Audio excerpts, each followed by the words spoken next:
Well, hello. Hey, I got my tongue. Welcome, everyone. If you're watching the replay later, give me a hashtag replay. Let me know where you're watching from. So I just wanted to pop on here again, third day in a row. I'm just doing a little live stream. I'm here to answer your questions about emotional eating. So emotional eating in general, but then also this program that we're relaunching right now. So the pathway to end emotional eating. And all right, just got a notification. We're live on my channel, everyone. So if you're watching, you might be on YouTube, you might be in our Facebook group, which is Keto Support Group for Women, and also just on my Facebook page in general too. So I did have some questions coming in from people, and so I just want to kind of cover those. So somebody had shared privately with me that they're going through a 12-step program, and that they're struggling because they feel like if they just eat one carb, they just go off the rails. And so I wanted to talk about, what is food addiction? What's causing it? Why are some foods more susceptible than others?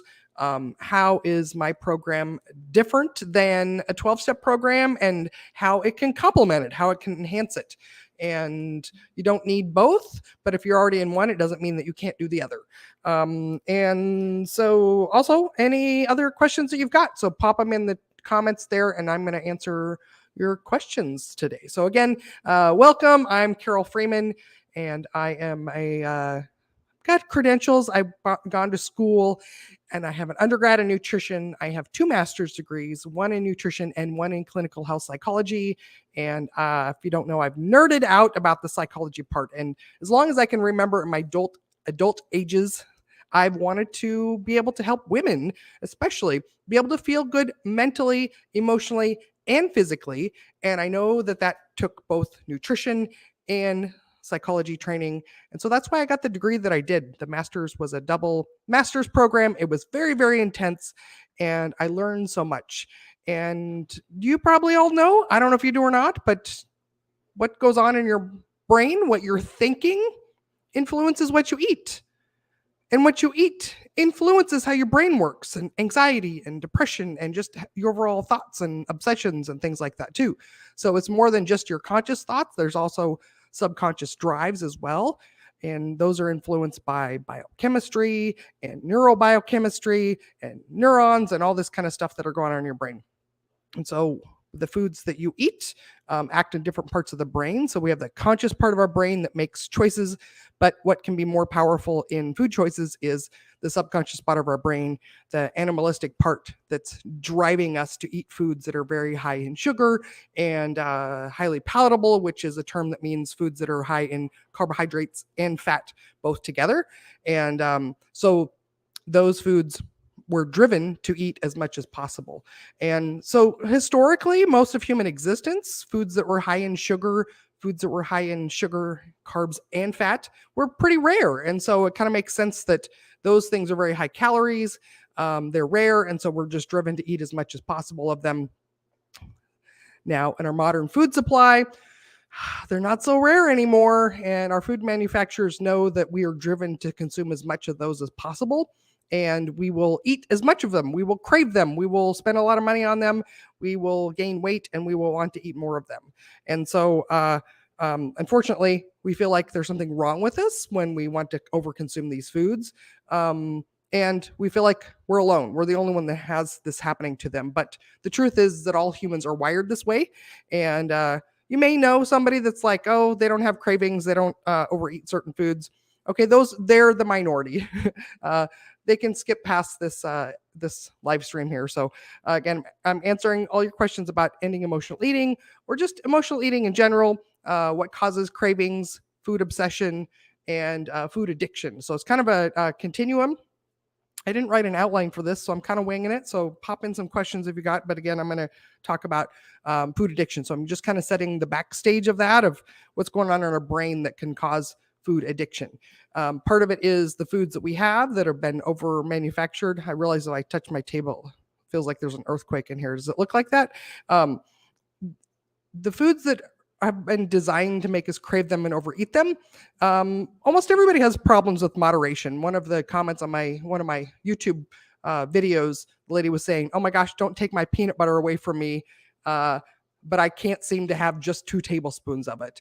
And the thing is about peanut butter or all nut butters, and pretty much all of my clients have trouble moderating portions of nuts, seeds, not necessarily seeds, interestingly enough, but nuts and nut butter of all sorts.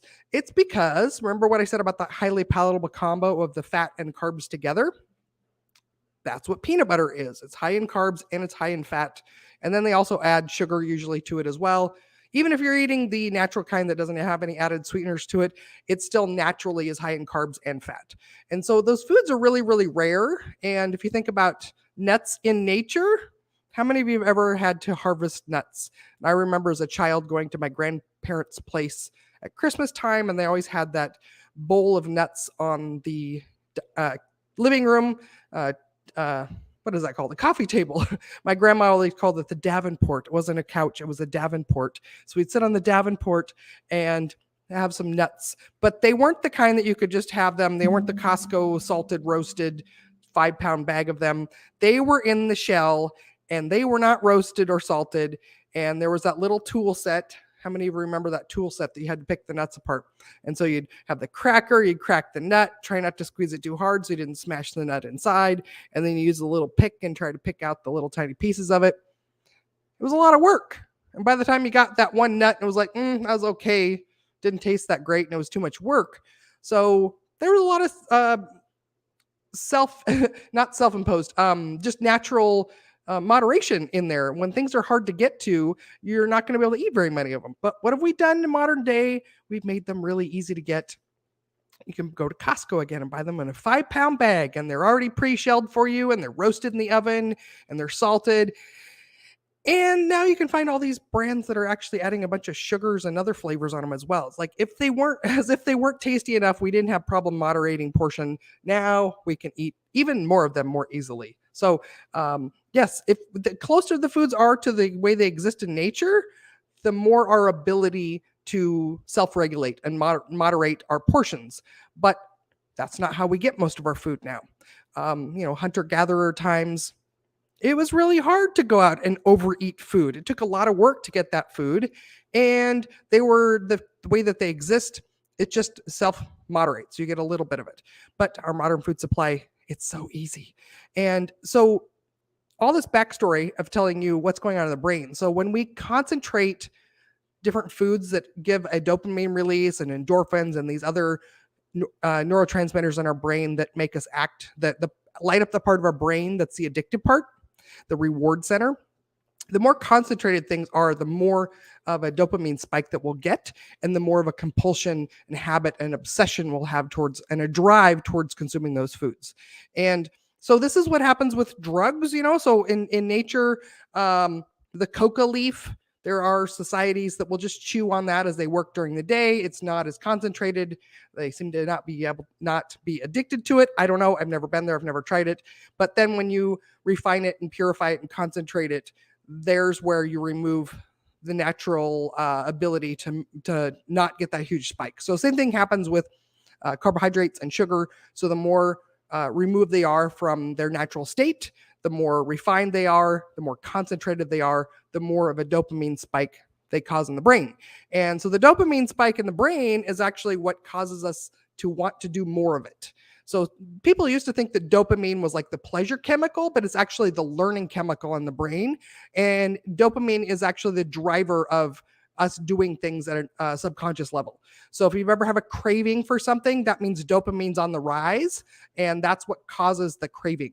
And so basically, when you've had a substance in the past, your brain remembers that. So the first time, if you ever had watch videos of little kids having their very first taste of cake, birthday cake or sugar or something like that, their eyes roll back in their head and they have this drive to consume more of it. So they got a huge rush of dopamine, they got a huge rush of endorphins and other chemicals in the brain. And that dopamine signal in the brain says, hey, remember this, you want more of this. And that's what causes the cravings. And the brain memorizes everything around that situation. So it remembers the place you were, the time of the year, the time of the day, who was with you, the colors of it. So it memorizes every sensory input of that thing. And so you can get cravings then that will come up when you're in that same location again, when you're around the same people, when you're that birthday time of the year, the same feelings that you were having before you consume that. And so all of these things contribute to us, our brain having cravings and urges, and can go so far as obsession to using these products. So there's different things that will contribute to how likely you are to be addicted versus just having a mild craving. Okay, so it's really on the same continuum. The urge, craving, addiction, or obsession with the food. Think of it as a continuum, and kind of two primary factors that you can think of that will contribute or influence how where you're going to be on the spectrum. So some people are like, oh my God, I'm addicted. I can't resist it. I crave it. I obsess and think about it. So those people, two different factors, again, they're going to play into whether this is an issue or not. One is frequency of use in the past. So the more times you've consumed that substance, and again, sugary foods and or the highly palatable foods, that combination of high carb and high fat together in the same food, the more frequently that you've consumed that food in the past, the more your brain has memorized or remembers that it gets that response, and the more dopamine that it's going to be driving your urges and cravings for that. The other part of it is just going to be your genetic predisposition for that. So we may come from a family where addiction is highly prevalent, and you may also have inherited that same brain chemistry as well. And so that person who has the brain chemistry of an addict, or its potential to have addiction, they less frequent use of something will also result in an addiction, whereas somebody who doesn't have that addictive brain chemistry may be able to use that thing more often, but that doesn't mean that they can't also use it so frequently that they become addicted to it. So it's complex. Everybody's very unique and different, right? And so that's why you can say like, well, why can that person have that and I can't? We're all very unique individuals. And so that's the difference of an urge, a craving, or an addiction.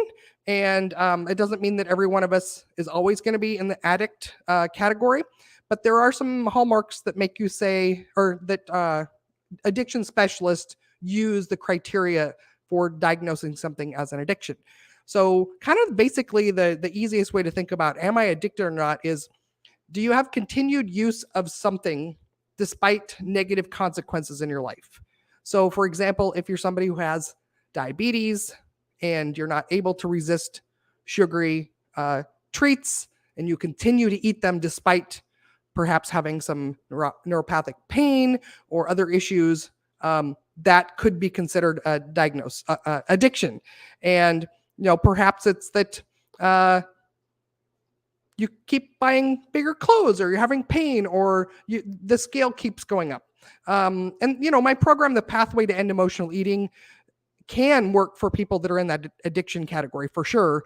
And it can work for people that are at the other end of this craving continuum as well. So if you just struggle with cravings that seem overwhelming, you may not fit the diagnosis criteria for addiction, but that doesn't mean it isn't causing you distress in your life. So maybe you can have periods of time where you're abstinent and you feel like you have control, and then something else happens and you are not able to control that. So you don't have to have an addiction for this Pathway to End Emotional Eating program to be a good fit for you, or to feel like you're struggling with your eating choices.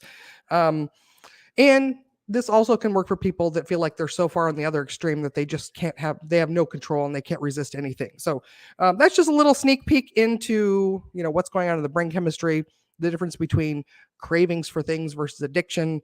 And I could probably talk for a week about all of this topic. So again, I'm here to answer your questions live. So any questions you have about emotional eating in general, what is emotional eating?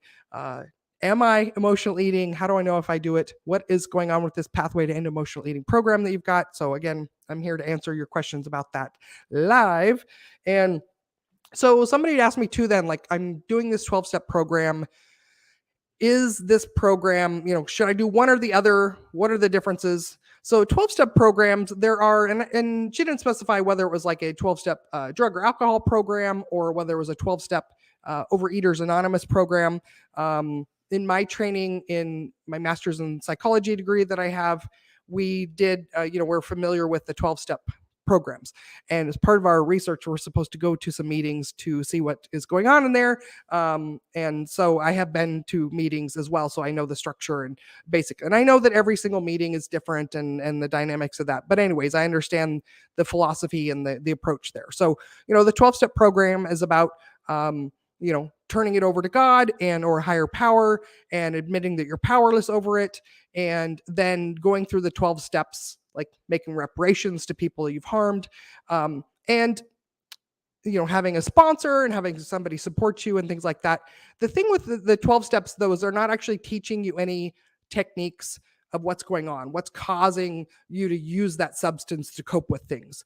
And so my program, the Pathway to End Emotional Eating, is specifically about, first of all, some education about understanding what's going on. Why do we eat for emotional reasons? So I talked about in the last 2 days live stream, I talked about, what is emotional eating. Basically, it's eating for any reason besides hunger. So it can be for stress or physical feelings like physical pain. It can be for any emotional reason, whether that's sad, angry, lonely, feeling deprived, or it can be actually being really, really happy and feeling like you want to celebrate and have some of those foods as well. So emotional eating, again, is for eating in any reason that is not hunger. And so, oh my gosh, I'll lose my train of thought here. Let's see, we're going with, the difference between 12-step programs and then my program. So my Pathway to End Emotional Eating then program, it totally can fit. So if you are doing a 12-step program, this can go right alongside of it. But also, you don't need both of them.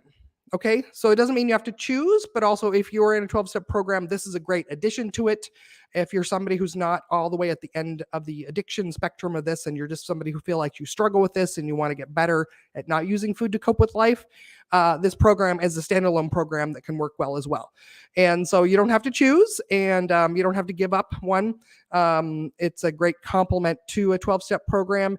And again, if you're not somebody who's in a 12-step program, it's not like you need to go add that on as well.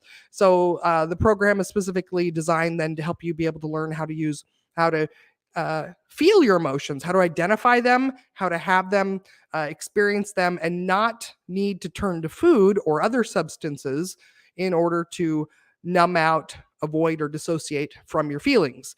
And it's a process where I explain, where we learn this, what's going on. Our feelings are actually our body's language. And so I teach you how to understand this language that you probably never learned how to speak or understand, and how to actually get your needs met as a human. So when we have feelings, emotions, that's our body's language that's telling us whether we're getting our needs met or whether we have some unmet needs. And this is a process. So the program is 8 weeks long, and then we walk through step by step at your own pace. You can go as slow as you want, helping you understand what is going on. How do I know what my needs really are? How do I know? Why am I having this feeling? What's going on? What is that I actually need? And a couple of things that are really transformative during this program is that oftentimes, if you just learn how to name and identify a feeling that you're having, because most people don't know more than 5 words for emotions. I dare you right now, how many of them can you think of? Most people don't know more than 5 names of emotions or feelings. And so we start to pause and just name our feelings and emotions. And sometimes just the act of naming them, giving them a name, acknowledging a feeling you're having is enough for it to subside and not need to use a substance in order to not feel that feeling. It's magical. So that's kind of a big turning point for a lot of people there too. And then the other part of it then is that over the weeks, then we learn then how to identify what the heck it is I even need. Like, why am I having this feeling in the first place? Why does it feel uncomfortable? What is it that I actually need as a human?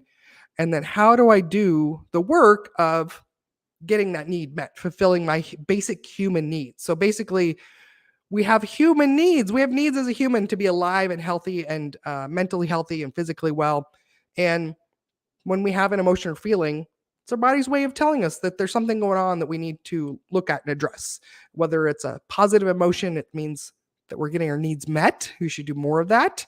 And when you're having something that feels unpleasant and what we might call a negative emotion, that is your body's way of telling you, hey, you've got a basic human need that you're ignoring, and we need some help in getting this fixed or addressed here. And so those are kind of the pivotal points of that, and the things that people look at that are not on this journey, this pathway to end emotional eating. And those are kind of the pivotal things that people experience, kind of the transformation points in this program. So long as somebody that I used to work with so many years ago. My gosh, probably 8-ish years ago, 7-8 years ago. So long. Hope you're well as well. I've relocated to Phoenix, Arizona. I don't know if you're up in the Seattle area still, but nice to see you. Thanks for dropping in and saying hey. All right.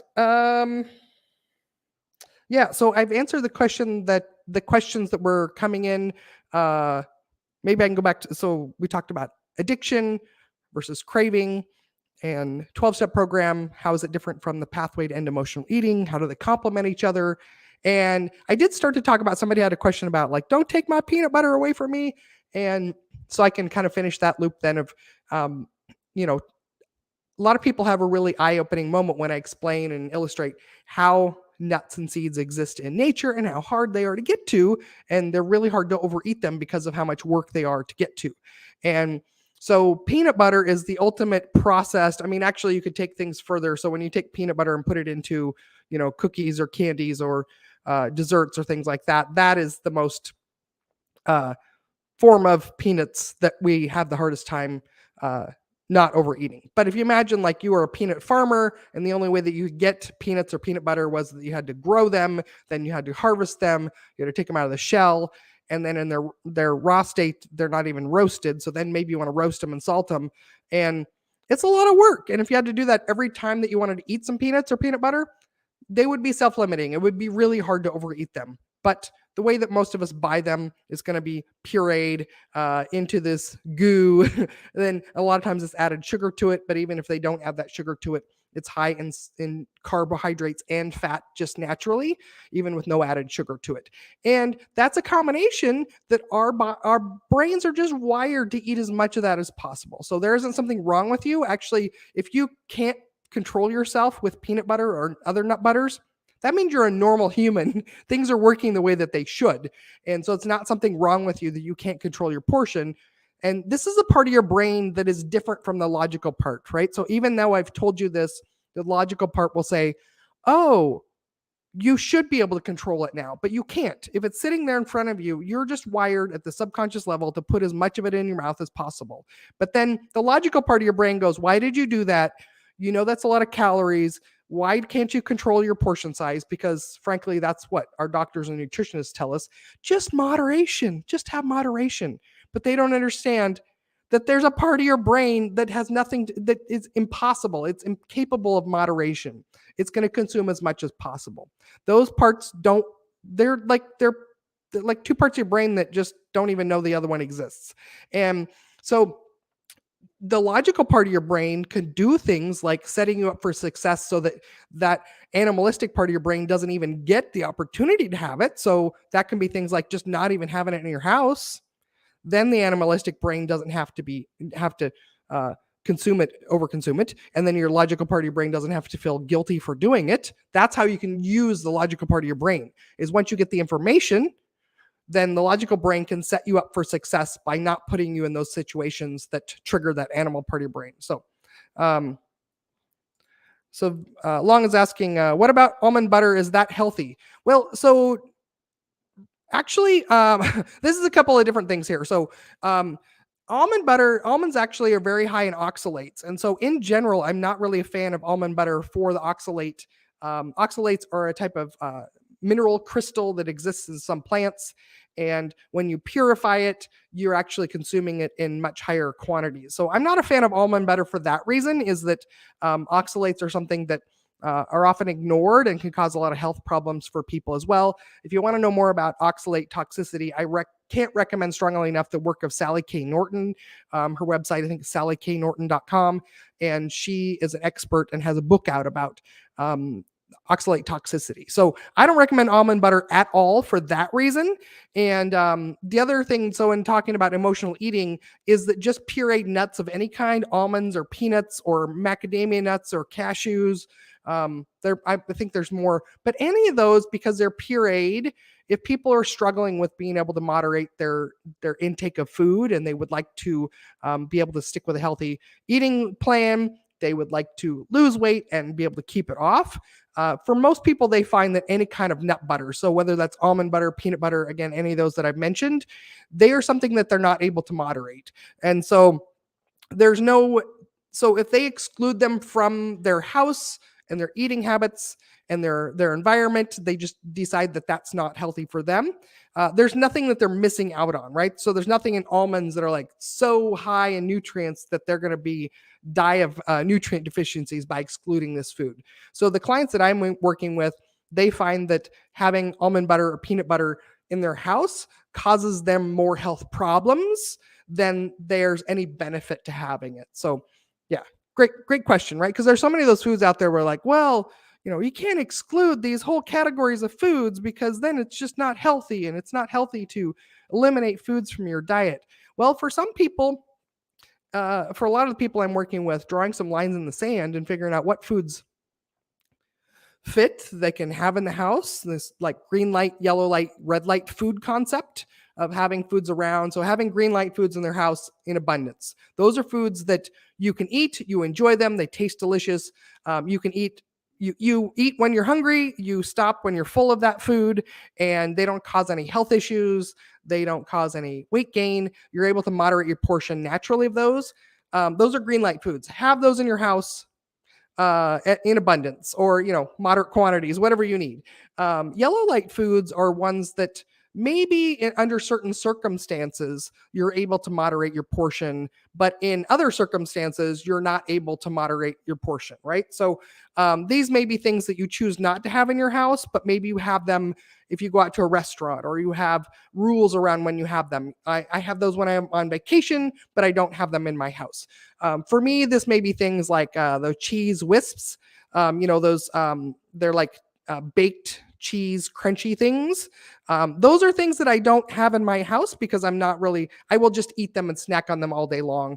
But if I, having a party or an event or something like that, I will get them for that, or I will have them when I'm traveling or something like that as an easy portable food.